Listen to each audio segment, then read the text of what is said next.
1 2 3 4 5 6 7 8 9 10 something. Look at how it remains to over 5,000 rpm throughout. It's like there is no change at all. I can't get used to that.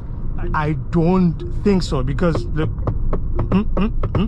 I can make a song out of that. That is hard plastic. It's screaming, but actually it's climbing. And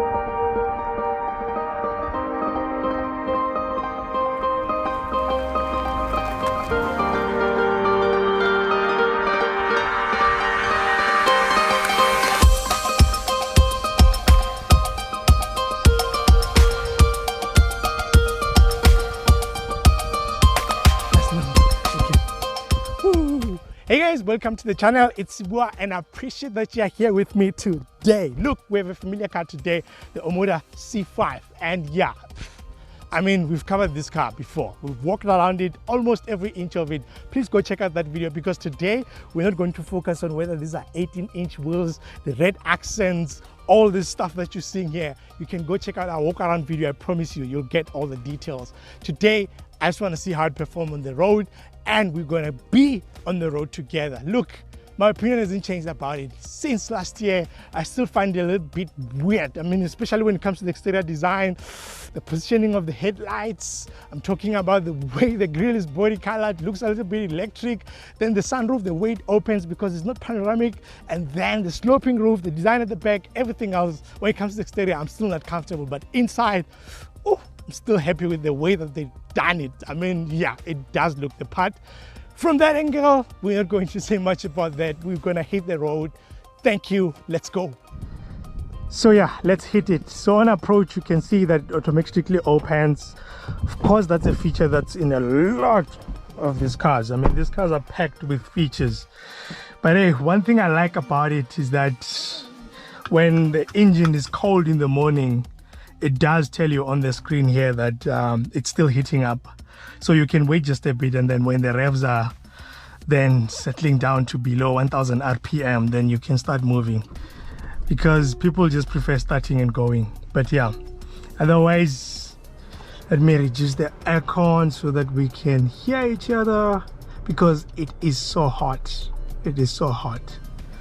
It is so hot.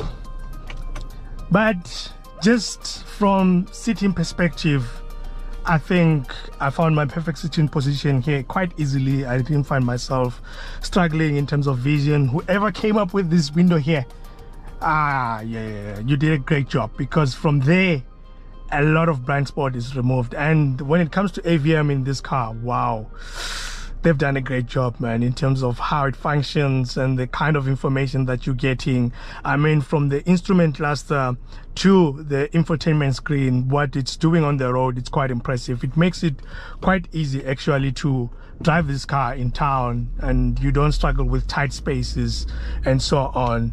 And yeah, I don't really like putting my phone here because it gets so hot, so I put it on the key side. Otherwise, once you get on the road like this, we're talking a comfortable car to drive in most instances, but there will be blemishes in some instances. And yeah, I'll just talk to that. What I like about this test period actually is that we got this car at around, why is this AVM not working? It's disappointing me now. I wanted to show it to you.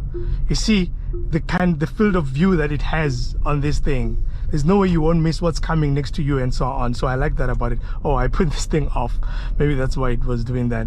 But hey, the fact that we got this at around 19,000 kilometers, it's helping me to envision what this car is going to be like. I mean, in terms of holding up for the long term and so on, because I've seen some blemishes on it that I'm not that comfortable with. I mean, I think someone bumped the boot a bit, and now the sensor at the back is no longer working properly. When you open the boot, it automatically comes back down, so you have to hold it so that it can sense to say there's someone. I think it messed up the sensors there. And one thing that bothers me a lot is some fogging that happens in the left cluster, the headlight cluster.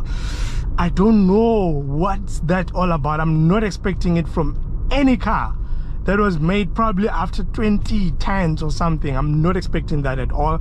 If this is not as this unit specific, Omoda, I think you need to do something about that. It's very, very important, because fogging inside the lights, no, I don't think that's something that is acceptable at this point. Yeah, but besides that, when it comes to just reaching out, I mean, the layout of the interior, they've done a great job with that. I mean, reaching to the aircon controls, it's quite easy. Reaching to the screen, that's where you need to go forward a bit, but you have a lot of buttons on the steering wheel so that you can be able to adjust to that. I think when I'm counting, I'm 1 2 3 4 5 6 7 8 9 10 or something, 11 12 13 14 15 16 17 8, around 17 buttons on the steering wheel. So you have quite a number of buttons. As minimal as it is, I'm sorry to the Ranger, but I want to see how this performs going up, because we have a 115 kilowatts, 230 newton meters of torque in here. It's paired to a CVT. When we're going up, it's screaming, but actually it's climbing. And that's one thing that I think I appreciate about this engine, because you can see now I'm already on around 75 and something. Yes, I get some revs in behind and so on, but they're not annoying. They're just coming in here and there to just give it some boost and power. But now I'm not putting a lot of like pressure on the right foot, and it's still climbing. Just I can even get, if I push it quite hard, you can see that it's still gonna go quite hard. So yeah, it's far back down on that hill, and it's handling that hill quite well. I think it's quite impressive, because it can quiet down even when it's going uphill like this. I think that's a good trade of any car. You need something like that in a car. But what I think is more, let me just turn here so that I don't make mistakes.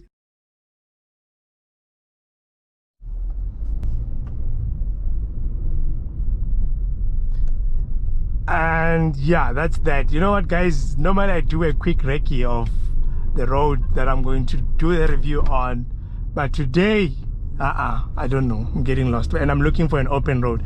Otherwise, while we're doing that, look, I think for me, one of the things that are most impressive in here is that support overall. You're going to get it. It's not something that you're going to struggle with, especially if you have to drive this car every day, doing maneuvers around town and all those. From that angle, I don't think you're going to struggle in finding joy with this car, especially because it's not lazy from pickup. Yes, it's not the quickest and so on, but it gives you adequate boost in terms of what you want to do, what you want to get. The suspension could be better, especially when the road is bumpy. It really could be better. Otherwise, I'm going to play the sound system now, and then we're going to go to the open road and see how it goes. The sound system is from Sony, 8 speakers. For me, let me just play it and I'll tell you why. Maybe I'm too fuzzy. As I always say, of course, I'm a little fuzzy when it comes to sound systems. Where should I go? How can I get out of here? Maybe I should go straight. Yep, I'm going straight to see if...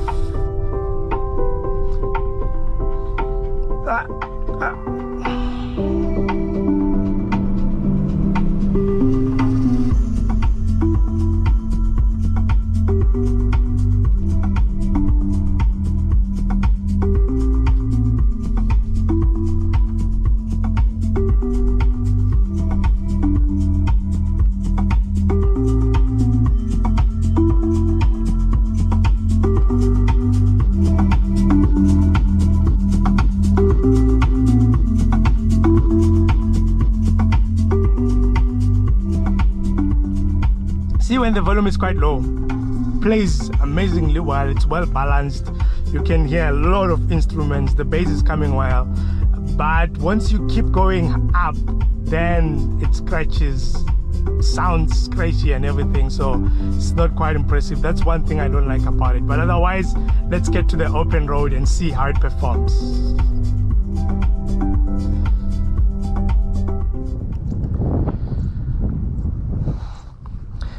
Yeah, so we're on the open road right now, and I want us to get on it with this engine's performance. What's happening here? Okay, let's do this. So we have two driving modes here. There's a truck behind me. I'm just going in, I'm putting it on sport, putting it down. It's droning all the way. Look at how it remains to over 5,000 RPM throughout. It's like there is no change at all. I can't get used to that.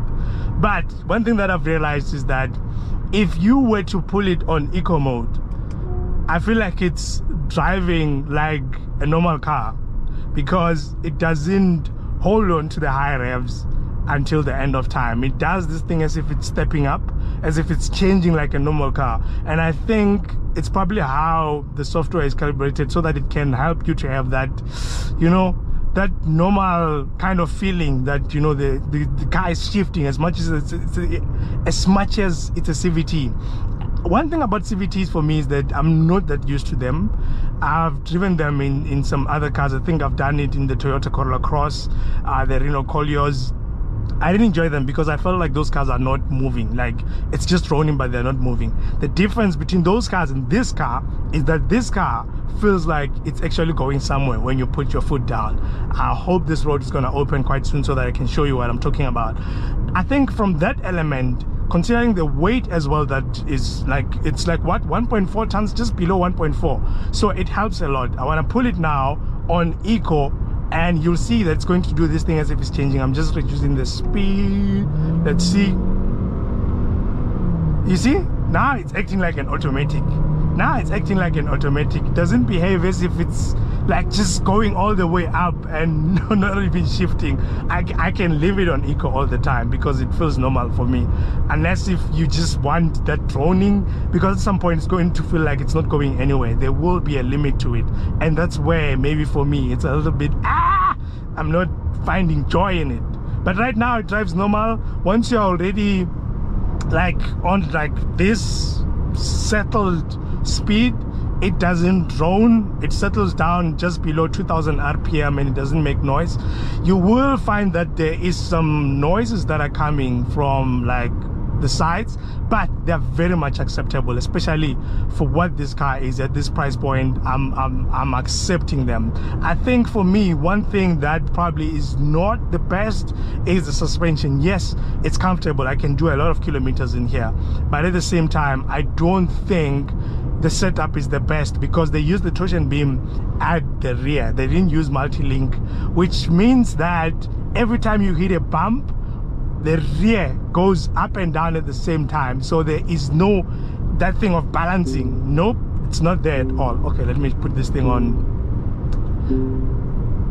adaptive cruise control and let's see how it works. Okay, so I was still explaining. You know, the way I feel like it's going this way. I'm just holding on to this thing. But otherwise, I feel like, you know, that suspension, man, it lacks that final touch. And if it was multi-link at the back, independent, I think it was gonna feel much better, because every time you hit a bump, you can feel that actually this car is not as comfortable, which makes me question the initial view that this is the luxury variant of the Cherys, which is the Tiggo 7s and stuff. This will be almost the Tiggo 7. I'm not enjoying this adaptive cruise control right now. So because of, we thought it's the luxury variant of the Tiggos, I'm starting to doubt it. I think this is the coupe version rather than the luxury variant, because when I think about the material used as well, it looks nice, it looks amazing. I mean, I can't fault that, as I've said, but does it feel the same way as the Chery does? I don't think so, because look, I can make a song out of that. That is hard plastic, and obviously when you're thinking of that, comparing it to a car like a Tiggo that has soft touch materials in many spaces, especially with the recent facelift, the Tiggo 7 Pro Max, the 8 Pro Max, those are premium for me compared to this. Yes, they look almost similar, but they are premium. When it comes to me concluding that this is the luxury variant, I don't think I'll do that. I think for now this is the coupe version of it, until maybe we get the C9, and then we look at it and then we find that probably everything around it is much better than the Tiggo 8 Pro. But we still have an element of how you're feeling in this car overall on the road like this. I think there are areas that needs a little bit of a tweaking. I don't know if it's this car and the steering wheel and alignment, but for me to balance it on a straight line, I need to tilt the steering wheel a bit to the right, which is worrisome, because initially I thought maybe this thing is trying to fight me to move with legs, but I can see that actually if you look at it, it might not be clear on the camera, but I always need to balance it a little bit on the right so that it can go straight. I think it's an alignment issue though, because this car has done almost 19,000 kilometers, as I've said. So for that, I think, yeah, that's just one thing probably that you're not necessarily going to enjoy. But otherwise, because of the way it is, the sloping roof, it's sitting quite low. It doesn't give you a lot of trouble when you're trying to take curves, when you're trying to just, you know, maneuver around, make quick change lanes and so on. It doesn't give you that much trouble.